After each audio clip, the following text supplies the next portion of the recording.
క్రీస్తునందు ప్రియమైన శుభవచనం ప్రేక్షకులకు యేసు క్రీస్తు ప్రభువారి శ్రేష్టమైన శక్తిగల నామమున ఈ ఉదయకాల శుభాలు అందిస్తూ ఉన్నాం.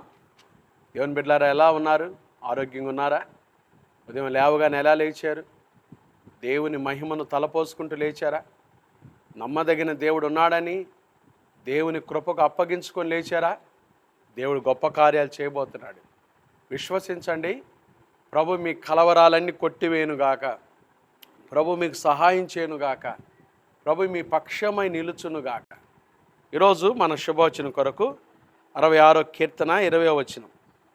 దేవుడు నా ప్రార్థనను త్రోసివేయలేదు, నా యొద్ద నుండి తన కృపను తొలగింపలేదు, ఆయన సన్నుతింపబడునుగాక. దేవుడు తన కృపను తొలగించేవాడు కాడు. కృప తొలగిపోదు. ఈరోజు శుభవచనం, కృప తొలగిపోదు. ఎంత గొప్ప మాట అండి. యేసయ్య కృప మన మీద నుండి తొలగిపోదు.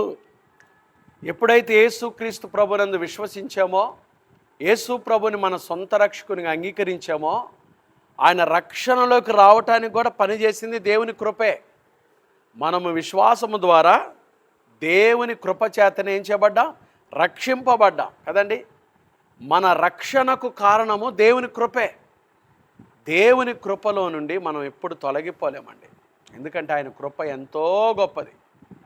ఆయన కృపను గురించి ఒక 5 మాటలు మీకు జ్ఞాపకం చేస్తాను. దావీదు కీర్తన గ్రంథము 31వ సంకీర్తన 7వ వచనం. ఆయన కృపను జ్ఞాపకం చేసుకుంటూ కృపను బట్టి ఆనందం అనే మాట రాస్తాడు. దేవుని కృపను బట్టి ఆనందం. కృపలో ఉన్నవారు ఎప్పుడు ఆనందంగా ఉంటారు. యేసుక్రీస్తు ప్రభుని సొంత రక్షకుని అంగీకరించి ఆయన కృపలో జీవిస్తున్న వారు ఎప్పుడు ఆనందంగానే ఉంటారు. కృపను బట్టి ఆనందము.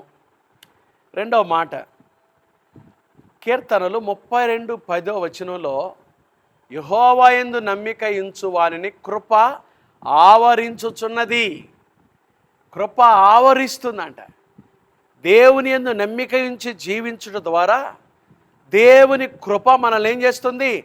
ఆవరించుచున్నది. దేవుని కృప ఆవరిస్తుంది. కృపను బట్టి ఆనందం. కృప మనల్ని ఏం చేస్తుంది? ఆవరిస్తుంది. 36వ కీర్తన 7వ వచనంలో, కృప ఎంతో అమూల్యమైనది. దేవా, నీ కృప ఎంతో అమూల్యము. అమూల్యం అంటే మూల్యం చెల్లించలేనిది, వెల కట్టలేనిది. లోకంలో ఆ కృపకు నువ్వు ఏమి ఇచ్చినా వెల కట్టలేవు. అది అంత అమూల్యమైనది. నీ కృప ఎంతో అమూల్యమైనది. ఎంత బలమైన మాట అండి. అమూల్యమైన కృపతో యేసయ్య నిన్ను నన్ను రక్షించుకున్నాడు. అమూల్యమైన కృపతో మనల్ని వెదకి రక్షించుకున్నాడు. మన పట్ల గొప్ప కార్యాలు చేస్తున్నాడు. దేవా, నీ కృప ఎంతో అమూల్యమైనది. 4వది, నీ కృప నా ఎడల ఎంతో అధికమైనది. అధికమైన కృప. యేసయ్య కృప అధికమైనది. చూసారా? అధికమైన కృపతో ఆయన మనల్ని ఆవరించి నడిపిస్తున్నాడు. ఆఖరిగా ఆయన కృప ఆకాశము కంటే ఎత్తైనది. ఈ లోకంలో ఆయన కృపకు మించింది ఏదీ లేదు. ఆకాశము కంటే ఎత్తైనది. అంత కృప దేవుడు నీ ఎడల నా ఎడల చూపిస్తున్నాడు. ఈ కృప దావీదు ఎడల చూయించాడు. దావీదును ఎన్నుకొని, దావీదును ప్రేమించి, దావీదును ఇశ్రాయేలుకు రాజుగా చేసి, గొర్రెల దొడ్డిలో నుంచి పిలిచి ఇశ్రాయేలుకు రాజుగా చేసి ఆ కృప చూపించిన దేవుడు ఈరోజు నీ ఎడల నా ఎడల అదే కృప, అంతకంటే గొప్ప కృప యేసు క్రీస్తు ద్వారా ఈ కృప చూపిస్తున్నాడు. అందుకని ఆ కృప తొలగిపోదు. ఈ కృప తొలగిపోకుండా నువ్వు ఉండాలంటే ఈ కృపలో నుండి నువ్వు తొలగిపోకూడదు. ఈ కృపలో నుండి నువ్వు బయటకు పోకూడదు. విశ్వాస జీవితంలో ఈ కృపను హత్తుకొని యేసు క్రీస్తు శిలువ దగ్గర జీవిస్తూ ఆయనకి నిన్ను నువ్వు సమర్పించుకొని కానీ జీవిస్తే నీ జీవితంలో ఎప్పుడు ఈ కృప తొలగిపోదు. చాలాసార్లు మనమేనండి దేవునికి దూరం అయిపోయి విశ్వాస జీవితంలో కృపలో నుండి తొలగిపోతున్నా. కృప నుండి ఎప్పుడు కూడా ప్రభు మనల్ని తొలగిపోలేదు. ఆయన కాపాడుతూనే ఉన్నాడు. ఆయన నడిపిస్తూనే ఉన్నాడు. ఆయన ప్రేమిస్తూనే ఉన్నాడు. ఒకవేళ ఈ ఉదయకాలం తొలగిపోయావా? రా, ఈ కృప దగ్గరకు రా. మరలా యేసు ప్రభు దగ్గరికి రా. ఆయన సిలువ దగ్గరికి రా. నీ పాపాన్ని ఒప్పుకొని విడిచిపెట్టు. కృపగల దేవుడు మరలా అవకాశం ఇస్తున్నాడు. అందుకని దావీదు రాస్తున్నాడు, నా యుద్ధ నుండి తన కృపను తొలగింపలేదు. దావీదు దగ్గర నుంచే కాదండి, యేసు ప్రభు ద్వారా మనందరిని ఎన్నుకున్నాడు యేసయ్య. ఆయన మన యుద్ధ నుండి తన కృపను తొలగించేవాడు కాదు. విశ్వసించండి, ఈరోజు ఆ కృప ద్వారా మీరు ఆనందము, ఆ కృప ద్వారా అధికమైన సంతోషము, గొప్ప కార్యాలు చూడబోతున్నారు. దేవుడు మీ అందరి ఎడల, మనందరి ఎడల అట్టి కృపను దయచేయునుగాక. ఆమేన్. ప్రార్థన చేసుకుందామా? మహాపరిశుద్ధుడు అయిన మా తండ్రి, దయగలిగిన మా దేవ, ప్రేమాస్వరూపి నీకు స్తోత్రాలు. ఈ ఉదయకాలం తండ్రి, కృపను మేము తలపోసుకుంటున్నాం.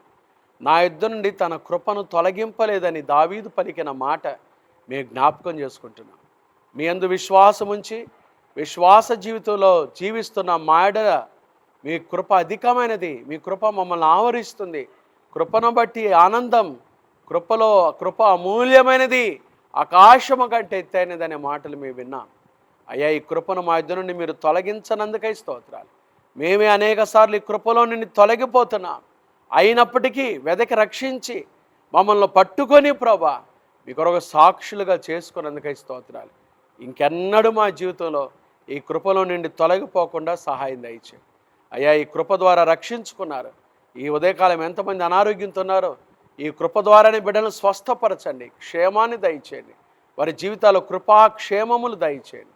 మా తండ్రి, చిన్న బిడ్డలు మొదలుకొని పెద్దవారు వరకు వారు వెళ్తున్న స్కూల్స్, ఆఫీసులు, కార్యకలాపాలు, రాకపోకల్లో మీ కృపాక్షేమాలు తోడుగా ఉంచండి ప్రభా. మరి ఈరోజు తండ్రి పుట్టినరోజులు, వివాహ వార్షికోత్సవాలు, శుభకార్యాలు పెట్టుకున్న బిడ్డల జీవితాలు మీరు దీవించండి.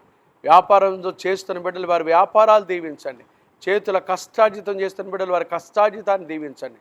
నిరుద్యోగులకు ఉద్యోగ భవిష్యత్తు దయచేయండి. ఏకాంగులను సంసారులుగా చేయండి. గర్భిణీ స్త్రీలకు సుఖమైన ప్రసవం దయచేయండి.